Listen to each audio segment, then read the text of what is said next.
अस्सलाम वालेकुम dear students, मैं हूं नासिर अब्बास, आपका फिजिक्स टीचर। आज बच्चे चैप्टर नंबर 4 का एक इम्पोर्टेंट आर्टिकल स्टार्ट करने लगे हैं। वो है centre of gravity. Centre of gravity नाम सुन के आपके ज़हन में ये चीज़ आनी चाहिए कि ये एक पॉइंट है जहाँ पे बॉडी का टोटल वेट एक्ट करता है। इसका मतलब क्या है? इसका मतलब ये है कि उस पॉइंट पे अगर बॉडी को सस्पेंड कर दिया जाए, हैंग कर दिया जाए, तो वो बॉडी बैलेंस हो जाएगी। ये हम करके देख सकते हैं। कैसे? लेट्स सपोज हम एक मीटर रूल लेते हैं और हमें पता नहीं है कि इसका सेंटर ऑफ ग्रेविटी क्या है, कितना है। मतलब ये किस पॉइंट पे बैलेंस हो सकता है। तो हम ये फाइंड कर सकते हैं कि लेट्स सपोज मैं इसको इस पे हैंग करना चाह रहा हूँ। जैसे ये नहीं हैंग हो रहा, रोटेशन है, ये अभी भी नहीं हैंग हो रहा, यहाँ पे भी नहीं हैंग हो रहा। तो साफ ज़रा हम इसको मिड पॉइंट पे ही कुछ ट्राई करेंगे बैलेंस करने की, और ये अभी भी नहीं हो रहा। लेट्स सपोज एक पॉइंट ऐसा आता है जहाँ पे ये बैलेंस हो जाता है। ये पॉइंट क्या है? ये है 50 सेंटीमीटर। इसका मतलब है ये बॉडी का सीओजी है। तो सेंटर ऑफ ग्रेविटी इसे कहेंगे। ये वो पॉइंट है जहाँ पे इस बॉडी का टोटल वेट एक्ट कर रहा है, और इस पॉइंट पे बॉडी को मैंने हैंग किया, तो वो सस्पेंड किया जब, तो वो क्या हुआ है, बॉडी बैलेंस हो गई है। अब आपको इसका कंसेप्ट समझ आ गया होगा, यही हम स्टार्ट करने लगे। तो डिफाइन कैसे करेंगे सेंटर ऑफ पहले क्वेश्चन इसका लिखेंगे, डिफाइन सेंटर ऑफ ग्रेविटी। अगर तो शॉर्ट क्वेश्चन में आता है तो जस्ट ये आएगा कि define centre of gravity, right it's example. तो एग्जांपल में हम ये लिख देंगे कि सेंटर ऑफ ग्रेविटी स्क्वायर का क्या होता है, रेक्टेंगल का क्या होता है, एंड सो ऑन। तो define centre of gravity, explain with example. Example देंगे आपको। 4.1 टेबल है बच्चे, 89 पेज पे, बहुत ही इंपॉर्टेंट है एमसीक्यू के हवाले से। इंशाल्लाह उसमें से लाजमी एमसीक्यू आएगा, तो इसलिए आज से उसको याद करना स्टार्ट करें। Also find the COG of irregular shaped lamina. इसका मतलब है अगर ये लॉन्ग क्वेश्चन में आता है तो फिर ये भी साथ अटैच होगा। इर्रेगुलर शीट लेनी है हमने उसको, उसका इर्रेगुलर शीट जो नाम है उसका वो है लेमिना। मतलब ये पतली सी शीट है, जैसे आपके नोटबुक का पेज है, थिन शीट कहते हैं इसे। तो आइए स्टार्ट करते हैं। तो सबसे पहले सीओजी को डिफाइन करते हैं। Centre of gravity is that point where total weight of body appear to be acting. तो आपको मैंने इससे समझा भी दिया था कि ये 50 पे बैलेंस हो गया था, और यहाँ पे इस मीटर रूल का टोटल वेट एक्ट कर रहा है। तो ये 50 सेंटीमीटर इसका क्या होगा, सीओजी। नेक्स्ट एक्सप्लेनेशन में क्या है, आप बच्चे याद रखें, आपको पहले भी ही पता है कि हर बॉडी छोटे छोटे पार्टिकल से मिलकर बनी। जैसे ये है या रूफ है, ये छोटे पार्टिकल से मिलकर बनी। और आप देखते हैं कि आपकी घर की जो छत है उससे कभी कभी पेंट नीचे गिरता होगा, या सीमेंट वगैरह छोटे छोटे जरात नीचे गिरते होंगे। उसकी रीजन पता क्या है? अर्थ हर बॉडी पे फोर्स ऑफ ग्रेविटेशन अप्लाई करती है। पार्टिकल छोटे हैं, हर पार्टिकल पे फोर्स ऑफ ग्रेविटी यूनिफॉर्म है, सेम है। और वो किसके इक्वल है? उस बॉडी के वेट के। लेट्स सपोज एक छोटा पार्टिकल है, उस पे mg फोर्स है, दूसरे पे mg फोर्स है, तीसरे पे mg फोर्स है। मतलब mg उसके वेट के बराबर होता है, W is equal to mg। तो हर पार्टिकल का एक वेट है, और उन सब का वेट अगर ऐड किया जाए तो वो ग्रेविटेशनल फोर्स के इक्वल होगा जो अर्थ उन पे अप्लाई कर रही है। तो इसी चीज को मैंने लिख दिया है। कैसे? Everybody is composed of small particle, the earth attract these particle with same force mg। ये फोर्स अप्लाई करती है जो कि हर पार्टिकल के वेट के इक्वल है। एज शोन फिग, फिग में आप देख सकते हैं एक हमने बॉडी कंसीडर की है, और फिग ए में इरेगुलर बॉडी है, कोई भी रिजिड बॉडी है, उसका हर पार्टिकल को हमने देखा है कि उसकी फोर्स किधर है, डाउनवर्ड है।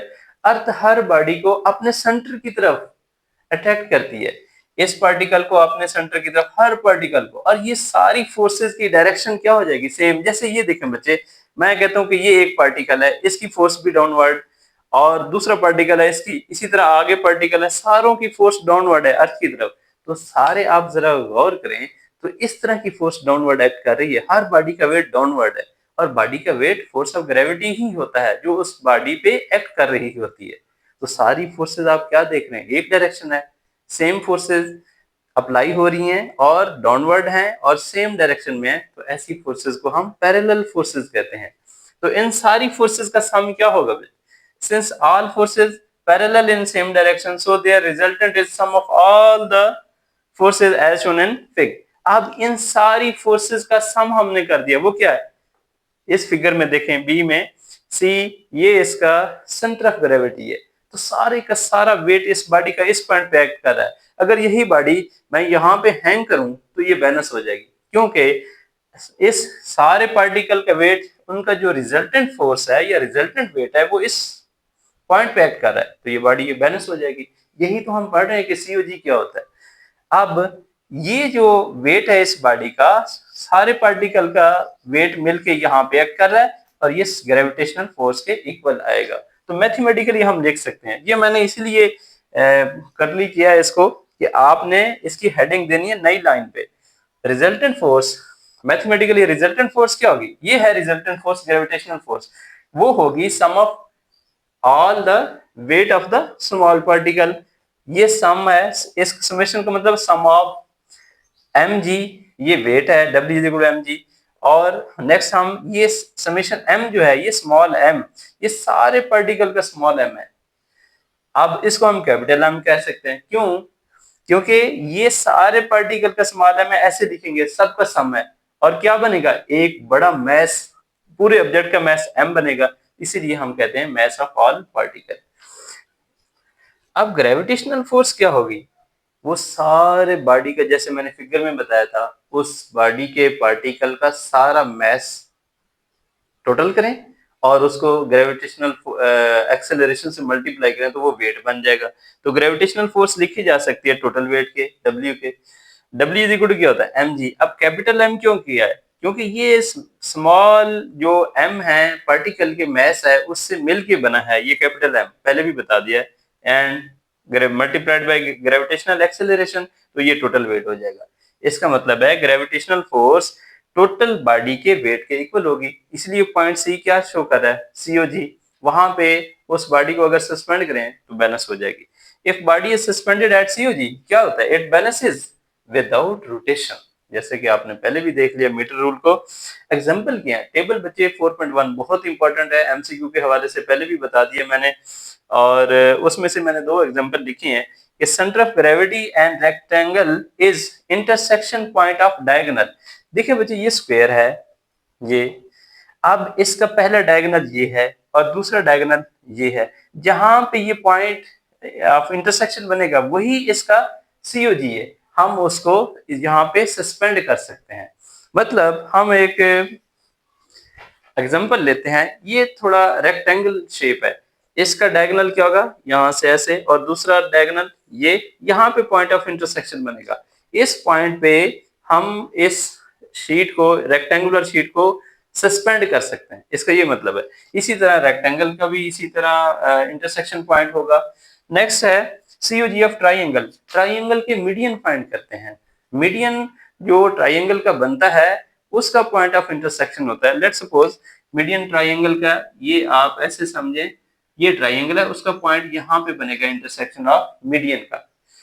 तो ये था हमारा एक पोर्शन जो कि centre of gravity explain with example. अब यहां तक ये हमारा टॉपिक कवर हो गया। इसके बाद है find COG of irregular shape lamina, अब उसको स्टार्ट करते हैं। अब थिन लैमिना जो शीट होती है, जैसे आपकी नोटबुक है उसके पेपर की शीट है, लैमिना कहा भी उसी को जाता है जो थिन पेपर शीट होती है, और ये इरेगुलर होनी चाहिए। इसका सीओजी कैसे फाइंड करेंगे, क्योंकि जो सिमेट्रिकल बॉडीज होती हैं जैसे रेक्टेंगल है, ट्राइंगल है एंड सो ऑन, इनका सीओजी फाइंड करना तो एक रूल के अकॉर्डिंग हमें आसानी से पता चल जाता है, लेकिन जो इरेगुलर शीट होती है उसका हम कैसे सीओजी फाइंड कर सकते हैं। तो आइए उसको चेक करते हैं कि हम कैसे फाइंड करेंगे। सबसे पहले तो आप, ये मैंने एक थिन लेमिना बनाया है, उसके दो होल कर दिए हैं। अब ये इरेगुलर शेप प्लेन लेमिना है, ये थिन शीट है, प्लेन भी है सरफेस इसकी, ये इसलिए क्या लिखा है कि also find COG of the irregular shape plane lamina. अब ये बन गया, अब करना क्या है, ये सारी एक प्रैक्टिकल चीज है, आप इसको जरा गौर से देखिएगा तो फौरन समझ आ जाएगी। मैं लेट सपोज कोई एक नेल ले लेता हूँ और क्या करना है, उसको पहले इसमें सस्पेंड कर देना है। अब ये मैं इसको सस्पेंड कर रहा हूँ, सबसे पहले इसमें ये ऐसे, और इसको फिर छोड़ देना है, फ्री कर देना है, ताकि यहाँ पे हमने एक लाइन लगा देनी है। और वो कैसे लाइन लगा देनी है, ऐसे तो नहीं लगानी, वो लगानी है प्लम्ब लाइन से। ये बहुत ही इंटरेस्टिंग चीज है आपके लिए। प्लम्ब लाइन क्या होती है, आपने कभी अपने घर की तमीर या कहीं और किसी मिस्त्री को, मेमार को कोई कंस्ट्रक्शन करते हुए देखा होगा, तो उसके पास एक स्ट्रिंग होती है और स्ट्रिंग के नीचे एक हैवी वेट होता है, और वो ऐसे दीवार के साथ लगाता है, तो उससे वो सारी दीवार को क्या कर रहा होता है, सही कर रहा होता है, स्ट्रेट कर रहा होता है। वही प्लम्ब लाइन है। तो प्लम्ब लाइन को कैसे डिफाइन करेंगे, a string attached with a heavy weight at its one and. बस उसको हमने क्या करना, स्ट्रिंग अपने हाथ में रखनी है एक एंड, और जो हैवी वेट वाला एंड है उसको यहाँ इस पॉइंट से सस्पेंड करना है। तो आप उसी स्ट्रिंग के साथ ही वर्टिकल लाइन लगाएंगे। बेसिकली हम उससे वर्टिकल लाइन लगाते हैं, और वर्टिकल लाइन स्ट्रेट लाइन होती है। एक लाइन लग गई, हमने let suppose A B line लगा दी है। अब नेक्स्ट क्या है, इसको आपने लेट सपोज मैं आप इस यहाँ पे रफली एक स्केच बना देता हूँ कि ये लाइन लग गई है, स्ट्रेट लाइन, और ये ए है और ये बी है। अब दूसरे पॉइंट को हमने उसी तरह फ्री हैंग कर देना है इसको यूं, और फिर प्लम्ब लाइन से एक और लाइन लगानी है। तो लेट सपोज मैं उसको खुद से ही एक ऐसे स्ट्रेट लाइन लगा देता हूँ। ये दोनों लाइन और ये सी डी लाइन है, लेट सपोज ये दोनों लाइन एक पॉइंट पे इंटरसेक्ट कर रही हैं। तो यही पॉइंट जो है वो क्या है, सीओजी है, सेंटर ऑफ ग्रेविटी है। तो आपको पता चल गया होगा कि हम इर्रेगुलर शीट से सीओजी कैसे फाइंड करते हैं। तो इस पॉइंट का नाम हमने सीओजी रख दिया। अब ये सारी चीज आप उस फिगर से भी देख रहे हैं। इस फिगर में देखें, हमने ए बी लाइन लगा दी, प्लम्ब लाइन से वर्टिकल लाइन लगाई, फिर हमने दूसरे होल पे उसको फ्रीली हैंग कर दिया, सस्पेंड किया, फिर प्लम्ब लाइन की हेल्प से सी डी लाइन लगा दी है। दोनों लाइंस ने, ए बी लाइंस और सी डी लाइंस ने एक पॉइंट पे इंटरसेक्ट किया है। तो इस इंटरसेक्शन पॉइंट को क्या कहते हैं, सीओजी।